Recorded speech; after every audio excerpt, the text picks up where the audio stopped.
What's up, all you lovely people? Welcome back. Today we got 1994, which is considerably better than 1993 in the world of horror. So stick around. You're afraid of dying. How do you know? You've never tried it before. You all already know what it is with the thumbnail, the title, and you know why you're here. My Life in Horror, episode 5, 1994. I think it's episode 5 at this point. The year is 1994, and it is much better for horror than 1993 was. Just gonna be honest, 1993 sucked. So before we jump into that, if you could like the video, consider subscribing if you haven't, share it out if you want to. Really does help me out a lot with that whole YouTube algorithm. And with that, we're gonna jump into these. We got some high points this year because we got two of the horror legends releasing new films, and one of my favorite movies of all time is actually tied as my favorite movie of all time, released this year. Now, it is a controversial pick. I'm gonna go ahead and throw that out there. It is controversial as hell, but for me, it makes it on the list. We'll get to that when we get to it. Let's go ahead and jump into the other categories first. For the first category this evening, we're going to switch it up. We're going to go highest rated versus Box Office Mojo numbers, which we usually do first. So we're going to start with the audience score ratings. Now, as I said, audience score on Rotten Tomatoes, not the Rotten Tomato meter, which is the critics. This is audience scores. Kicking off the list at number 3 is one of those movies by that horror legend I was talking about, and that is Wes Craven's New Nightmare. You all, this movie is crazy. This is kind of a prototype Scream film because it's a meta look at horror. Obviously, if you haven't seen the movie, go watch it. Don't let me spoil it for you. There's your only warning. Outside of that, this is a meta look at Freddy Krueger in the fact that Freddy is a character in a movie. In this movie. So in this movie, it actually doesn't follow, Freddy or Nancy. It follows Heather Langenkamp, who plays Nancy. And it follows Wes Craven. And it follows Robert Englund. Like, those are real people as characters in this movie, talking about Freddy, who is a character in a movie within this movie. So it's a meta look at it. But of course, Freddy comes to life. He's got an entirely new look, and it's terrifying. This is honestly, in my opinion, one of the scariest looks Freddy has ever had. The glove, a lot of people didn't care for the glove. It's very different, obviously, but I think it looks really menacing. Like, it looks scary to me. We could talk about a lot of these all day, but we're not going to. We're just going to go ahead and leave it at that. And New Nightmare is actually bringing it in at a 66 out of 100. Next up is the other horror legend. I mentioned 2 entries from horror legends, and this is the next one. And it's from John Carpenter, the man who brought us the OG Michael Myers himself. And that's 1994's In the Mouth of Madness. Now, this movie is bananas. Like, there's some creepy, weird shit in this movie. It's not one I'm as familiar with. I have seen it, I think, maybe twice. It's not one that really calls to me, It's not one I rewatch often. It's not bad, though. Obviously, the audience scores reflect that it's a good movie, but if I remember correctly, it's roughly about... It's about this dude who investigator. He investigates insurance claims. So, like, if someone, oh, this person's missing or this fire happened and they're, trying to get insurance payout for it, he goes out and he investigates to make sure it's a valid claim, there's no fraud involved. And that kid, he's played by Sam Neill. This writer, his name Sutter Kane, I believe it is. His publishing company reaches out to Sam Neill, his character, because this writer is missing, and he's a very important writer to them. Sells a lot of books, a lot of influence, and the whole thing is the readers of his books start kind of going crazy, and some weird shit happens, and he's just investigating him. Sam Neill's character, I believe his name is John, is investigating him, trying to find like where he is and what's going on with all this thing, and it pretty much drives him fucking crazy too.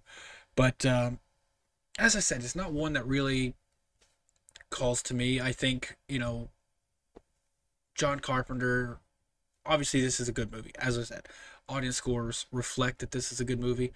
However, when you got a catalog like John Carpenter with, you know, The Thing, Halloween, Escape from New York, Big Trouble in Little China, when you got a catalog like that, In the Mouth of Madness isn't going to be climbing to the top for me. So, I mean, obviously it's better than Ghost of Mars, but the audience scores for this one reflect a 73 out of 100%. So, as I said, it's not bad. The audience scores really, really show that it's a good movie. It's just not one for me. And the final, the highest rated movie from 1994, highest rated horror movie, and this might be a controversial pick. However, I think it fits, and I'll explain that. But it's The Vampire Chronicles, Interview with a Vampire. Now, obviously it's based on the Anne Rice book. It might be a controversial pick because you could argue that it's not horror, but it's about vampires. Like, you know, what more do you want? And it's rated R for vampire violence and gore. Like, as I said, it's a vampire movie. Yeah, it's based on a book. Yeah, there's some kind of a love story involved, but I consider it horror. Now, as I said, this is the highest rated horror of 1994, and it's no surprise because one, it's a damn good movie, but two, if you look at the cast, you got Brad Pitt, you got Tom Cruise as Lestat, you got fucking Antonio Banderas, you got a young Kirsten Dunst, Thandie Newton was in it, Christian Slater was in it. Like, the cast on this thing was bananas. And it's based on a very popular book series. It was very well made, so it's no surprise that audiences really loved it. They scored it an 86 out of 100, making it the highest rated horror. Now, I will go ahead and throw this out there. The big controversial pick that I mentioned was my favorite. I did not consider for this category, because if I had considered it for this category, it would have been the highest rated. However, Interview with a Vampire is already controversial enough, so throwing my pick in there would be even more controversial, and you'd have two controversial picks in one category, and I don't know if I could handle that, so I just took it out of the running for this category. But there you go. That is the 3 highest rated horror movies of 1994 based on audience scores. The next category is the highest grossing of 1994, and once again, this is based on Box Office Mojo numbers. At the number 3 spot is a movie that grossed $112 million. And this is Mary Shelley's Frankenstein. Now, Frankenstein is not a new character, obviously. The character debuted in the book way back when the movies started. I mean, I know the original Frankenstein that I know of was like 1931. He's one of the OG Universal monsters. This one's a little special, though, and this one's one that I wasn't even aware of until I started making this list. And it's special because you got fucking Oscar award-winning Robert De Niro playing Frankenstein's monster.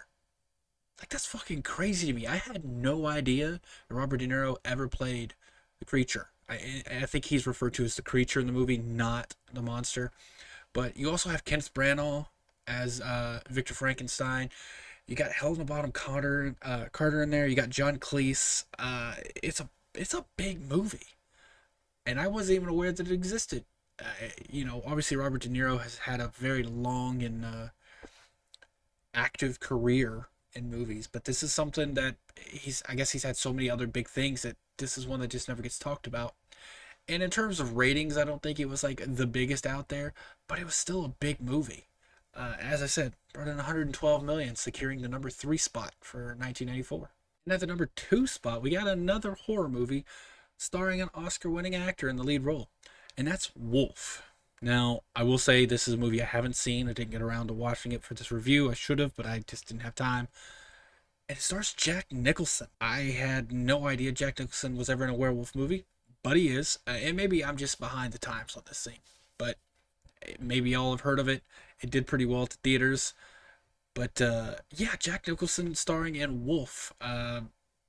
Once again, haven't seen it. I do, you know, I checked it out on IMDb and saw, you know, it's got Michelle Pfeiffer. It's got a very young James Spader in one of his early roles. Christopher Plummer was in it. I believe I saw Richard Jenkins' name. David Hyde Pierce. It was a pretty big movie, it seems. I I'm definitely going to watch it. I just haven't got around to it yet. And it did pretty well at the box office. It brought in $131 million. So that's enough to secure the number 2 spot for 1994. And at the number 1 spot is a movie we already talked about because it was in the number 1 spot in the last category as well. And that's Interview with a Vampire.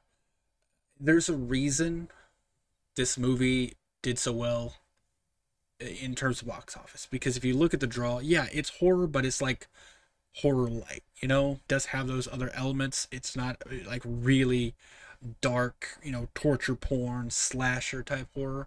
So it makes sense that it would do well. Plus, as I said, you got Brad Pitt, you got a young Kirsten Dunst, you got Tom Cruise, Antonio Banderas. You got an all-star cast to pull people into this movie. And you have a built-in fan base with the Anne Rice books. It makes sense that it's the number 1 spot for highest grossing, and it brought in almost double the next closest movie, and that's brought in $223.6 million. And we've reached the extra category for this episode, and that's going to be just like notable mentions. Once again, they don't fit in any other category really, but they're ones that I'm like, I want to talk about these even for just a second, or at least throw out there that they came out in 1994. They're just significant movies. One of them is controversial, but significant. I want to throw out Phantasm 3. There's a really big cult following for the Phantasm franchise. Personally, it's never been one that calls to me, but I know there's a love for it. And in 1984, we got the Phantasm 3. We also got Puppet Master 5, so those fucking things are still going. And then we got, this is a controversial pick, but I'm going to say it. It's Natural Born Killers. Woody Harrelson, Juliette Lewis, Robert Downey Jr., a fucking stacked cast for this thing, okay? And it was written by Quentin Tarantino. Now, the scripts, there was a script called Open Road that was started by someone else. It's given to Quentin Tarantino to, you know, for additions and rewrites, and he turned it into a fucking long-ass script, and they broke it into pieces, and it turned into 2 movies. One of them was Natural Born Killers. One of them was True Romance.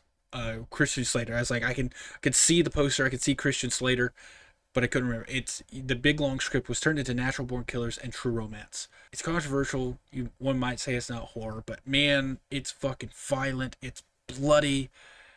It's, for its time, it was just crazy, and it's got Quentin Tarantino's vision all over it. He's my favorite writer-director, so I wanted to throw it out there. Natural Born Killers. Other 2 notable mentions for this year. Leprechaun 2. Leprechaun 1 just came out last year. Leprechaun 2 came out 1994, so, you know, they were pulling that Saw shit back before Saw was even thought of, you know, 1 per year. And then Pumpkinhead 2 is another honorable mention, because the Pumpkinhead franchise also, you know, like Phantasm, has a cult following. It's got some pretty good practical effects in it. It's never been one that really, you know, stuck out to me. But it's got, you know, there's a need for it. There's some love for it by the community. I'm just, you know, personally not for me. But there you go. Those are some notable mentions before we jump into my top 3 of 1994. We have made it to the final category, which is my top 3 horror for 1994. And despite this being a better year for horror, it was a little harder to make this list for the number 3 spot specifically. My number 1 spot is the most controversial pick on the list, I think. Number 2 spot, easy pick. The number 3 spot, there are picks that I could put on there.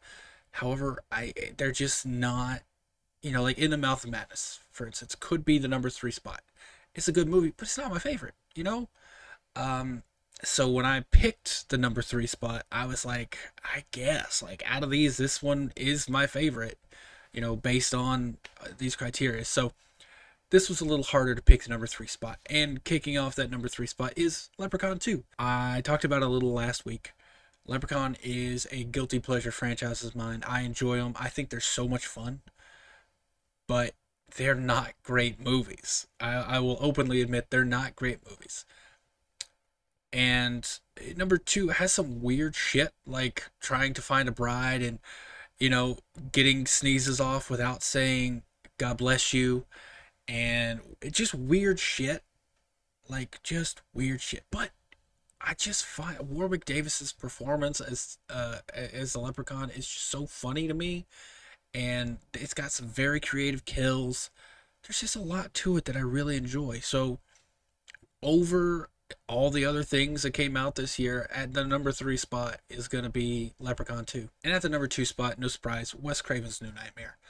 This is one of the scariest Freddy's I think we've gotten.